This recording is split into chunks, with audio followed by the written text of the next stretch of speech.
Hi అండి, welcome to my channel. It's Bhavani vlogs. మీకు fast food సెంటర్లో లాగా మీకు చికెన్ నూడిల్స్ తినాలనిపిస్తుందా? అయితే ఒక్కసారి ఇలా ట్రై చేయండి, మళ్ళీ మళ్ళీ ఇదే కావాలని అంటారు. సూపర్ వచ్చిందండి టేస్ట్ మాత్రము.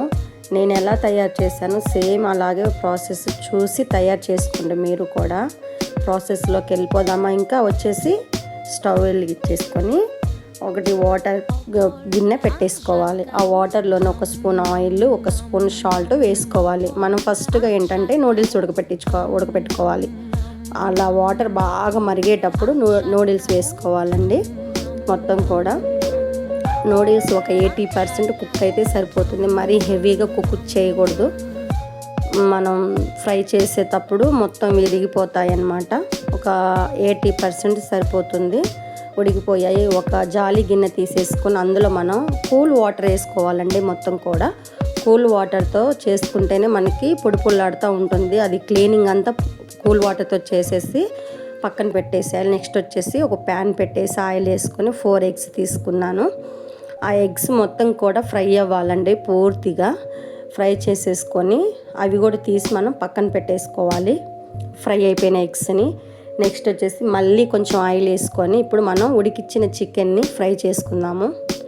కొంతమంది చికెన్ పకోడీ చేసి కలుపుతారండి. నేనైతే ఇలా ట్రై చేశాను.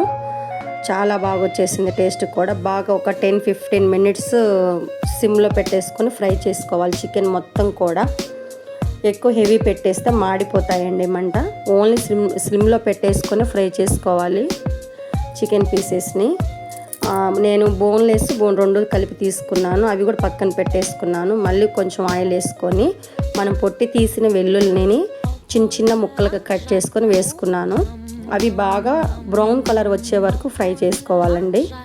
పచ్చి మీద అస్సలు చేయకూడదు.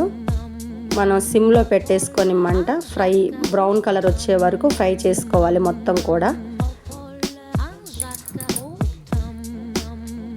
నేను వీడియోలో ఎలా చూపిస్తున్నానో సేమ్ అలాగే ట్రై చేయండి. మీకు సేమ్ ఫాస్ట్ ఫుడ్ సెంటర్లో ఎలా వస్తుందో సేమ్ అదే టేస్ట్ వస్తుందండి ఖచ్చితంగా.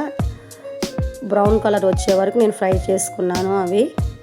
నెక్స్ట్ వచ్చేసి మనం పొడుగ్గా కట్ చేసుకున్న ఉల్లిపాయలండి. సన్నగాను పొడుగ్గా కట్ చేయాలి ఇందులోకి. ఆ పొడుగ్గా కట్ చేసుకున్న ఉల్లిపాయలు వేసుకున్నాక మనము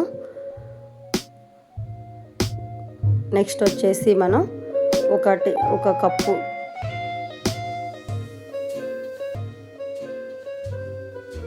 క్యారెట్ తీసుకున్నానండి, సన్నగా కట్ చేసిన క్యారెట్. నెక్స్ట్ వచ్చేసి ఒక 4 పచ్చిమిర్చి తీసుకున్నాను. ఒక కప్పు క్యాబేజీ, ఒక కప్పు వచ్చేసేసి మనం బీన్స్ తీసుకున్నాను. క్యాప్సికమ్ ఒక కప్పు తీసుకున్నాను. ఇవి మొత్తం కూడా మనకి సిమ్లో పెట్టేసుకొని ఫ్రై చేసుకోవాలండి. అవి పచ్చి వాసన పోయే వరకు ఫ్రై చేసుకుంటే సరిపోతుంది. ఒక స్పూన్ సాల్ట్ వేసుకోవాలి. ఆ ముక్కలు మనకు కొంచెం ఫ్రై అవ్వాలి అంటే ఒక స్పూన్ సాల్ట్ వేసుకోవాలి. ఒక సిమ్లో పెట్టేసుకొని ఒక 80% కుక్ అయిపోతే సరిపోతుంది. అవి వెజిటేబుల్స్ ముక్కలు మొత్తం కూడా మనం ఒక స్పూనున్నర సాల్ట్ వేసుకున్నాను. మళ్ళీ నెక్స్ట్ వచ్చేసి తర్వాత వేసుకుంటాను. ఆ స్పూనున్నర సాల్ట్ సరిపోదండి అందులోకి.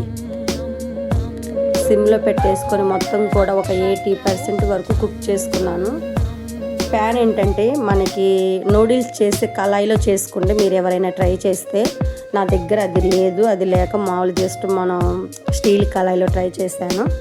తర్వాత నెక్స్ట్ వచ్చేసి మనం ఫస్ట్ ఉడకపెట్టేసుకున్న నూడిల్స్ని వేసేసుకోవాలి. అవి ఒక్కొక్కటిగా విడివిడిగా వేసేసుకోవాలన్నమాట. కలపటానికి కూడా నాకు కొంచెం వీలు అవ్వలేదండి, అందుకని ఇట్లా 2 గెరిటెలతో కలిపాను. మనకి నూడిల్స్ చేసుకునే కళాయి అంటే బాగా ఈజీగా అయిపోతుందండి ప్రాసెస్. మనం కలిపేసుకోవాలన్నా కొంచెం ఫ్రై చేసుకోవాలన్నా బాగుంటుంది. మీ దగ్గర ఆ కళాయి ఉంటే అందులో ట్రై చేయండి. ఖచ్చితంగా టేస్ట్ అయితే చాలా బాగా వస్తుందండి నేను చూపించిన స్టైల్లో చేస్తే. నెక్స్ట్ వచ్చేసి మనం చికెన్ అండ్ ఎగ్ ఈ 2 ఫ్రై చేసుకున్నాం కదా, అది వేసేసుకోవాలి మొత్తం నూడిల్స్ మీద. అంతా కూడా. నెక్స్ట్ మనము అది వేసేసుకున్నాక ఒక టీ స్పూన్ గరం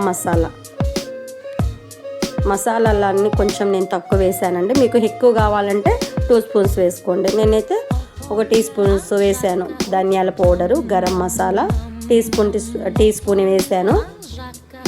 మీకు స్పైసీ మేము ఎక్కువ తింటాము అనుకుంటే కనుక ఎక్కువ వేసుకోవచ్చు. మళ్ళీ నేను ఇంకొక స్పూన్ సాల్ట్ వేసానండి. మనం ఫస్ట్లో వేసుకున్న సాల్ట్ సరిపోదు, మళ్ళీ ఇప్పుడు పైన వేసుకున్నాను. నెక్స్ట్ వచ్చేసి ఒక స్పూన్ కారం వేసుకున్నాను. నెక్స్ట్ మనకి రెడ్ చిల్లీ అండి. ఇవైతే నేను ఫ్లిప్కార్ట్లో తీసుకున్నాను. మీకు కావాలంటే లింక్ అని కామెంట్ చేయండి, షేర్ చేస్తాను. వెనిగర్ వేసుకున్నాను. Red chilli, vinegar. నెక్స్ట్ వచ్చేసి మనకి సోయా సాస్ అనమాట. ఇవి వేస్తేనే టేస్ట్ బాగుంటాయండి. మనకి కొంచెం కలర్ఫుల్గా కూడా ఉంటాయి. ఇవి లేకపోతే టేస్ట్ అంతా రాదు, బాగోదు కూడా. ఇవన్నీ వేసుకున్నాక లాస్ట్లో సాస్ అండి,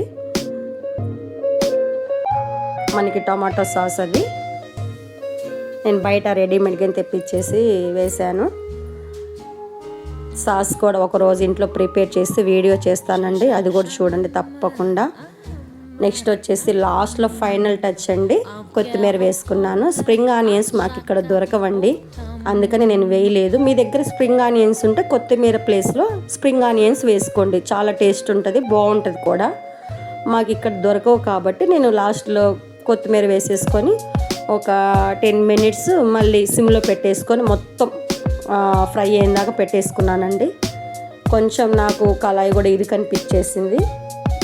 ఈసారి కొంచెం మనం పెద్దగా పెట్టేసుకొని ట్రై చేయాలి. ఒక 10-15 మినిట్స్ సిమ్లో పెట్టేసుకుంటే మొత్తం కూడా మంచిగా ఫ్రై అయిపోతుందండి. సూపర్ టేస్టీగా ఉందండి. మనకి బేకరీస్లో అన్న కొంచెం ఘాటుగా అలా ఉంటుంది, ఇక్కడ అంతకు మించి వచ్చిందండి టేస్ట్. మీరు కూడా ట్రై చేయండి, ట్రై చేసి ఎలా వచ్చిందో నాకు కామెంట్ చేయండి. నా వీడియో కనుక మీకు నచ్చినట్లయితే మీ ఫ్రెండ్స్ ఫ్యామిలీస్కి షేర్ చేసి, లైక్ చేసి షేర్ చేయండి.